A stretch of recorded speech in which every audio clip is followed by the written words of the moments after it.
All righty. Hi, Courtney. I'm so excited that you are here. How are you doing? I'm good, Seisha. Thank you for having me. It's such a compliment.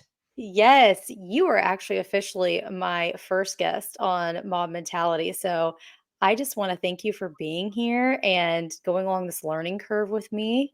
And I know you're going to have a lot of exciting things to share with us. Oh, I'm excited. I'm a little nervous that I'm your first guest. No nerves whatsoever. I'm the one that has all the nerves. So Yeah. you're a pro in this area. So I feel Oh, very privileged that you're here.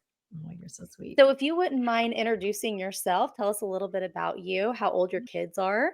Yeah. Yeah. My name's Courtney Gray. I have three boys. So we have twins that are almost 20 actually in a few days, which is crazy. They actually just moved out of the house, they're here in town, but they're out of the house now, which is so fascinating. And then we have my youngest boy, my baby, I like to say is 17. Oh my Um, gosh. yeah. So we my 17-year-old is a wrestler and he's an athlete and we think he's going to probably wrestle in college, which means that in a year we will be empty nesters. And I'm 46, so I just feel like it's amazing how fast it goes.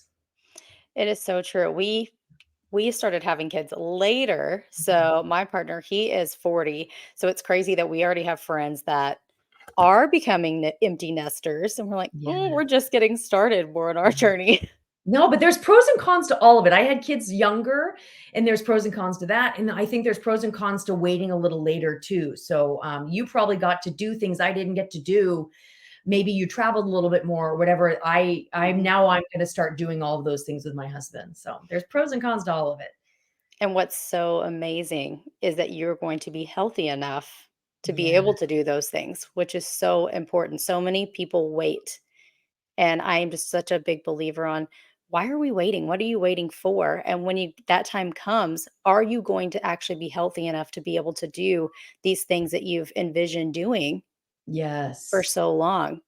So tell me a mom victory for you, even over this, just something more recent. Yeah, gosh. I think overall a mom victory for me. Well, and I'll tell my story too so people know where I'm coming from.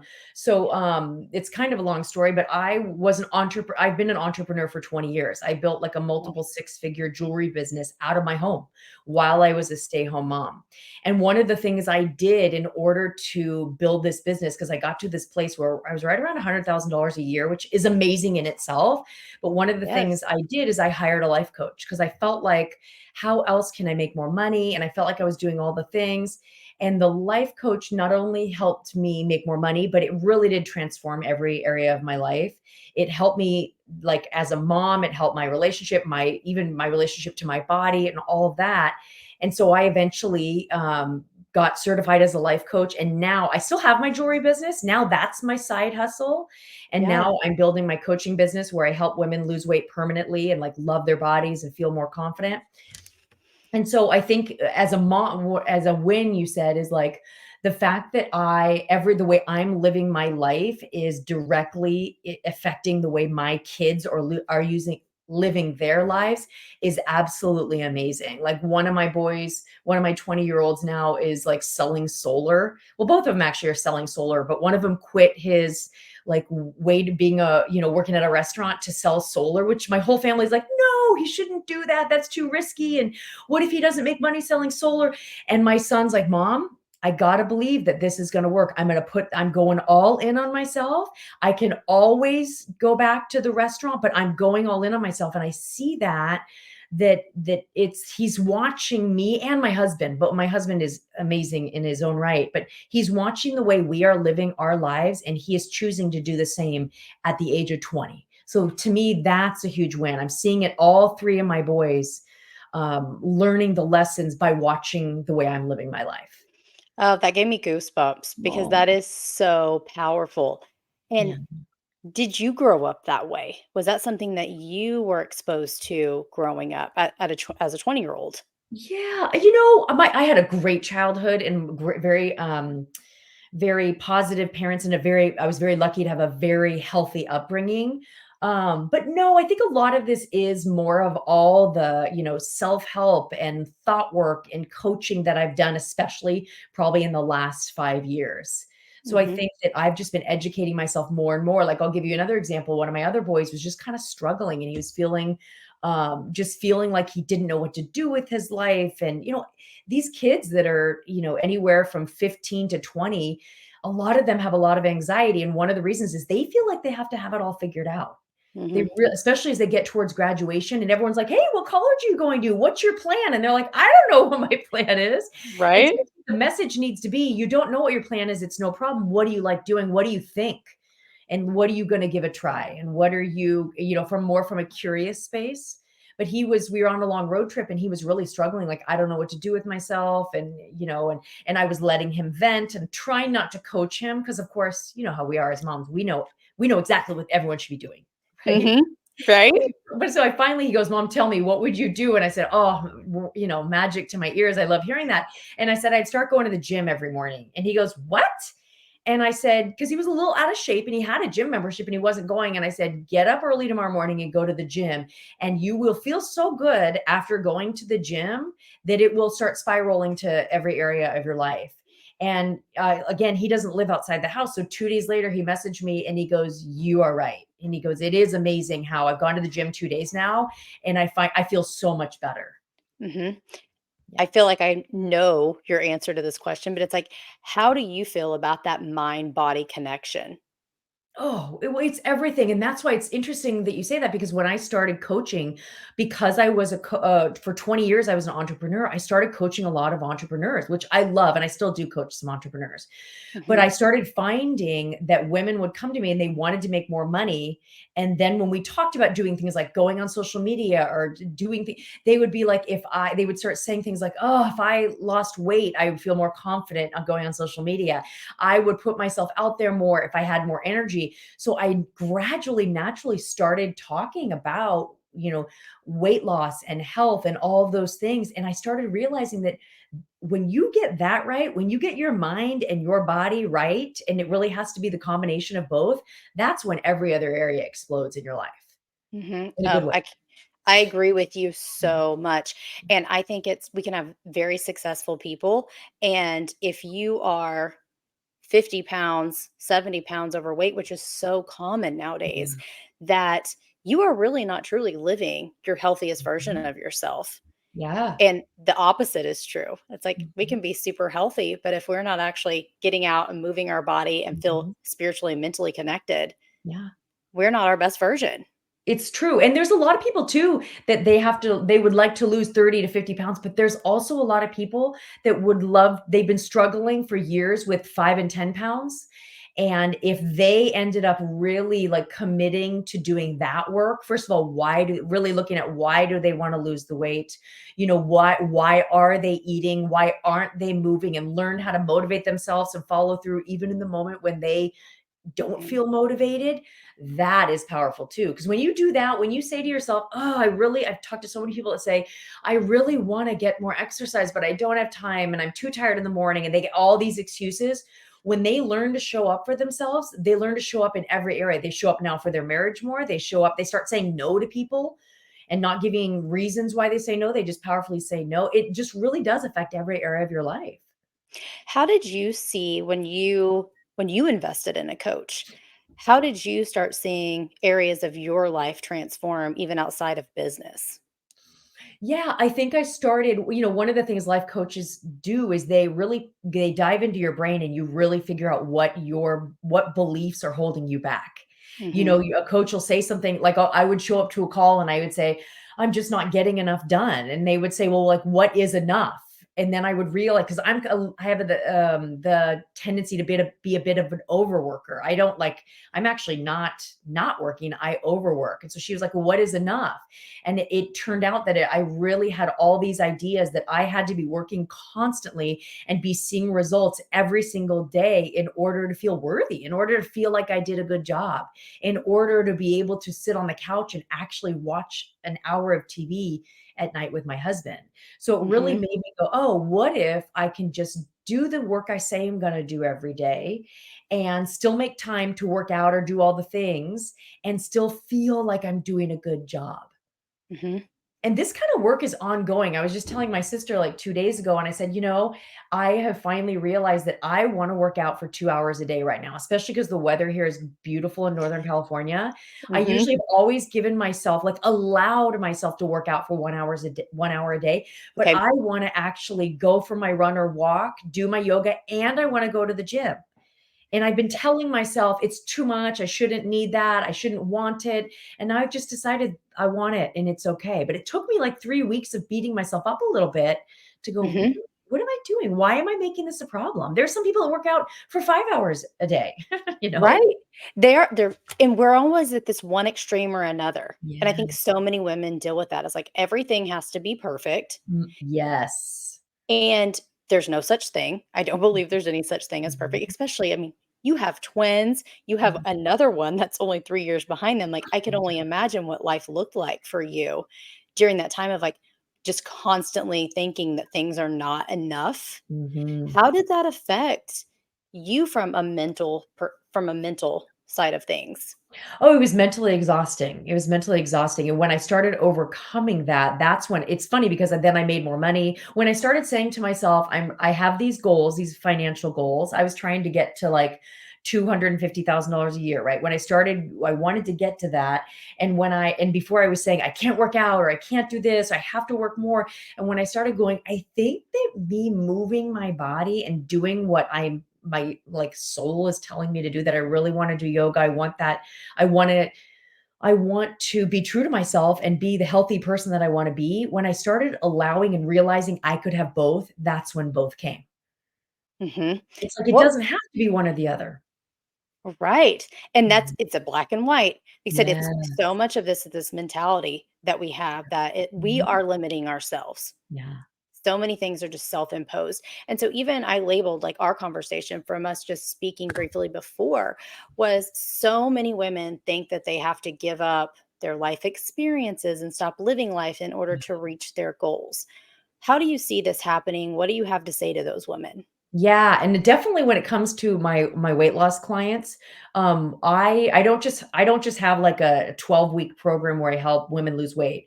It's a 6-month lose weight permanently. Like I teach them the skills to lose weight and then be able to navigate the rest of their life a healthier person. They really do become a different person in that aspect, right?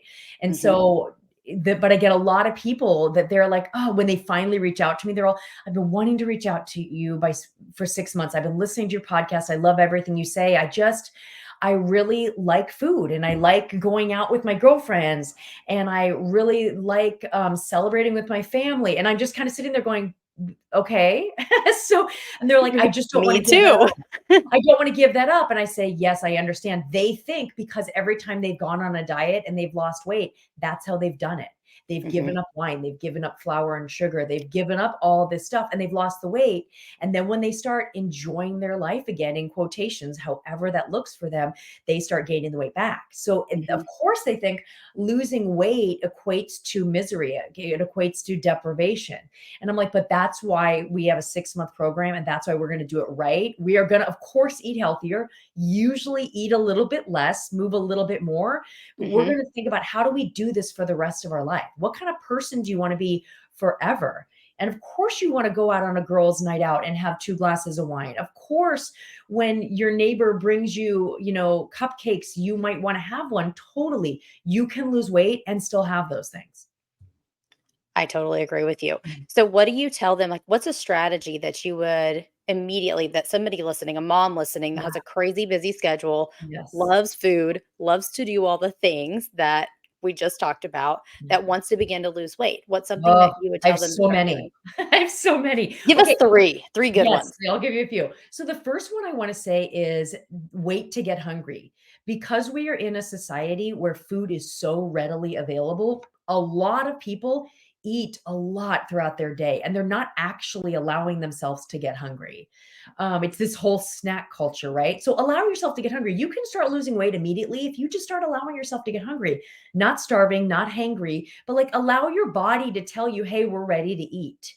Right? Mhm. That's one thing. A lot of times for women, I get a lot of women that say that they really don't eat like solid meals. They just kind of snack all day. For most of those women, I find that they are snacking and they're getting a lot of carbs. There's Yep. not a lot of women snacking on broccoli and a chicken, a slice of chicken breast. That's not what they're snacking on. Oh, They're yeah. snacking on things like nuts or carbs or fruit, and so they're getting a lot of carbs, a lot of sugar. And Mhm. so my advice to them is actually plan on 3 meals or 4 meals, whatever. Everyone's different, but like sit down and have a meal and get to where you feel satisfied, and then don't eat until your next meal. That one can really be like an immediate Mhm. help. And then the most important one probably is start looking at why you're eating. If you do have weight to lose, you're probably eating more than your body needs. And a lot of times women turn to exercise because when we exercise, we get the endorphins and we feel good after we exercise. But really, food is where you're going to find your biggest bang for your buck in terms of losing weight. And look at why you're eating. Because if you're eating more than your body needs, and this is the work I do with my clients, it's why are you eating? If you're getting home from work and you're like, Nancy in the office was a nightmare today. I need a glass of wine right now, right? That Yep. is, you're like, Yes. you're emotional eating. Or if you're like, I used to really emotionally eat when I was bored. And so Okay. I would try to stop working because I was an overworker. So I'd be like, okay, I'm going to stop working at 6 o'clock. I'm going to shut my day down. And then I found that like my husband might have been watching something on TV I really didn't want to watch. It was too cold to go outside. I was like, I wasn't ready for bed, but I didn't know what to do with myself. And so I would be bored and I would eat. Mhm. What do you do even now to fill that void? Yeah. Well, so now what happens is if you actually say to yourself, first of all, it's okay to have a craving or a desire for food and actually not eat. We Mhm. programmed ourselves that anytime we want food, we just do it, right? That's like that we get a dopamine hit in our brain from giving ourselves that comfort or that happiness right in the moment. And Mhm. isn't it interesting? And you'll probably agree, Stacia, is that like usually right after you're like, oh, why did I do Ah, that again? yeah. And then you Yep. say to yourself, it's okay. It's no problem, boo. I got you. Tomorrow we'll do better, right? That's like this. Mhm. A lot Or of women. Monday. Yes. Oh, Monday. Totally. Monday's even better because then you get a few days of eating whatever you want, of Yep. course. But so, yeah, the first thing is it is okay to want something and not eat it. Mhm. And you actually can feel and process the want in your body. It's quite amazing when you slow down. And so one of the first things I tell my clients is say to yourself, okay, it's dinner's over and it's been an hour and my son just brought in a bunch of cookies that him and his roommate made and now they're sitting on the counter. I want one. I'm going to give myself 10 minutes. And for 10 minutes, Yes. just allow yourself to feel that want and be like, it's okay to want something. I don't have to act on that urge. Sometimes, even that moment, taking that time and saying, there's two parts of me here right now. There's a part of Mhm. me that wants that because I know it's going to taste good. But there's also another part of me that knows right after I'm going to eat it, I'm going to be like, we really want to feel better. Maybe we get I know for me, I get indigestion if I eat like anything chocolate at night. I get indigestion. I also don't sleep as well. And I Mhm. also know that I want to look good in my jeans. So maybe there's Yeah. reasons I don't want to eat with those that cookie. We need to be able to slow things down and sit with both. I say there's two of us in our head. Sit with Yes. both and decide which one we want to act on.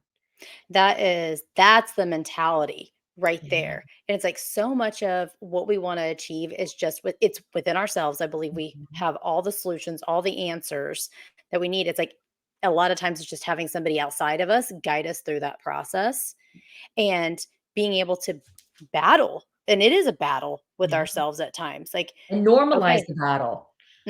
yes, I tell so many even clients of I'm like, label, give that bad side of you a Mhm. voice and be able to talk back to her or him or whoever you want to talk call them and like be able to talk back and say, you're not going to win this time. Like this Yeah. is something that like no, I want this. This is what I'm going after.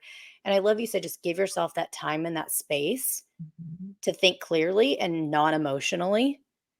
Yes, I love that, and I love how you said talk back. Because one of the strategies I teach my clients is just it's very simple, it's called the "of course" strategy, Hmm. and it's when it's really the primitive brain, which is telling us to eat all the things and to not do anything scary and to do whatever is, feels amazing and comfortable in the moment. It's our primitive brain doing that to us. And so one of the things I tell them is when you all of a sudden you're like, you should just eat the cookie because, you don't want to hurt your son's feelings or what, you come up with these insane rationalizations for what we want in the moment. And what we can say to ourselves is, of course, my brain is telling me that. It's totally not a problem. My brain has been telling me that for a long time, but we're doing things different now. Mhm. I love that. You just completely validate it. You say, "Of Yeah. course." It's like Yeah. it's validating how you feel, what you're thinking, what you want, but it Mhm. doesn't mean we have to stay there. Yes. I love a really hard truth that you said when you were going through your different strategies that you shared, which are Mhm. killer. I think these are so easy for people to begin to apply. I love these strategies. It's like, ladies, you can literally take this and start applying them right now, Yes. today. Like, do not wait. The Yeah. second that you hear this, like, okay, I'm going to try that one today. I Yeah. love people just immediately implementing things. But that hard truth was, especially when it comes to weight loss, that if you have weight to lose, you are probably most likely eating in excess. Yeah. Yeah, and I think that's okay, and telling people that's okay, but I do think it's human nature that we want like a kickstart, we wanna see results quickly, Mhm, and so with me, when clients sign on with me, I tell them, "You're gonna start losing weight right away, but it's gonna take longer than it normally has, because we're not giving up all the things, we're not restricting you and mhm, making you miserable, we're actually teaching you the skills to do this the right way." So, like, when I start, I help women set a protocol. They decide what they're going to eat in advance. And so mhm, if they start with me on a Tuesday, let's say it's our first session, I'm like, okay, we're going to start setting a protocol, and they set the protocol. I don't tell them what to eat. We kind of do it together, and it mhm, usually is better and doable of what they've been eating. But if all of a sudden they're going to a wedding that Saturday night, they don't not drink at the wedding and not have cake and not all the things. They just do better than they would normally do. If they mhm. go to this wedding and normally they might have 2 beers, then let's just have 1 beer. Let's still enjoy our lives, but let's do better. Ugh, I love it. Yeah. Wins, small wins, Yes. consistently over time. Mhm. So, is there any other advice that you would love to be able to give to a struggling mom that is Mhm. just ready to lose weight, is sick and tired of being fed up, and where should she start today? Oh, that's such a great question. You know what? I think the first thing that especially moms, especially of little kids, is you can really just I would journal it out. I think there's a lot of power that comes between like actually pen to paper and Mhm, journaling something out and really just say what is stopping me. And what I will tell you is for most people, what is stopping them is just excuses that they're giving themselves. Like, I don't have time. I can't. My kids, they eat bad. So I eat bad. All these things are really optional. mhm, And you just really need to say, where is my power here? Is there another way to think about this? Are there other people? We're all on social media. You can find other people doing it differently. mhm. Whether you have a kid with special needs or whether you have 5 kids or whether you have I have some clients where their husband's a fireman and they're like, "I can't because he's gone." I'm like, "Whoa, my husband's a basketball coach. He is gone too." We can do so much more than in the moment we're thinking we can, and that's where your power is. So that question again, what is stopping me? Yes. What is stopping me? What is my excuse? Mhm. Love Yeah. that. I think it's Mhm. so whenever we immediately get defensive when it's like, "What excuses are you making?" People's Yes. like, "Well, I'm not making any excuses," or we don't wanna acknowledge those hard truths. So I love Yes. how you put that as like, "What is stopping me?" Mhm. That and then begin to implement strategies right there to Yeah. overcome that issue, that Yeah. challenge. Yeah, and you know what I'll say too, I'll add to it if you'd like, is that, like, Yeah. so many people, I know that you are, like, very active and very fit and all that, and I feel like I am as well, and so many people will look to me, and I bet you've had this comment too. People will go, "Oh my god, Courtney, you're so motivated. I just wish I was motivated." And I was like, "Oh, I'm not always motivated." And I said, No. "But and this is one of the things I teach my clients is you can gain the skill of deciding the kind of life you wanna live and showing up for it even when you don't want to. Like, right after this call, I am going to go do yoga and then I'm going to lift weights, like do a shoulder workout. I'm not going to want to do any of that. None of that is going to sound good. Yeah. It does not matter that I don't want to. I'm not waiting to feel inspired or motivated to do any of it. When all of a sudden it's time to do it, I'm going to very quickly move, put my shoes on, and go do it. So we don't have to be motivated. And if we're telling ourselves if we were motivated, we would do it, that's incorrect. Mhm. I hear that all the time, and Yeah. people tell me, "I don't know how you do this." Well, I'm like, "I don't always feel like doing it." Like you said, we just start moving, and Mhm. then that inspiration, that Mhm. feeling tends to follow. Yes, and then you start getting the results you want, and that is a little bit motivating, then it's like it's kind of inspiring when your pants start getting a little bit, Mhm. a little bit looser or people go, "You look really great." You're like, "That does feel pretty good." Yep. I love that. Well, thank you so much. This has been great. Where can my listeners connect with you to listen to your podcast, to find out Yeah. more even about what you do? Yes, I would love that. So, the Courtney Gray podcast is my podcast, and then it's again, Courtney Gray Coaching on Instagram, and then Courtney Gray on LinkedIn. So, Oh, I'm so excited that you joined me. Thank you for this and for helping me just get my nerves out. This was we relate on so many different levels, and this oh, was you're wonderful. absolutely Thank fantastic. you. Thank you for having me so much. Thank you.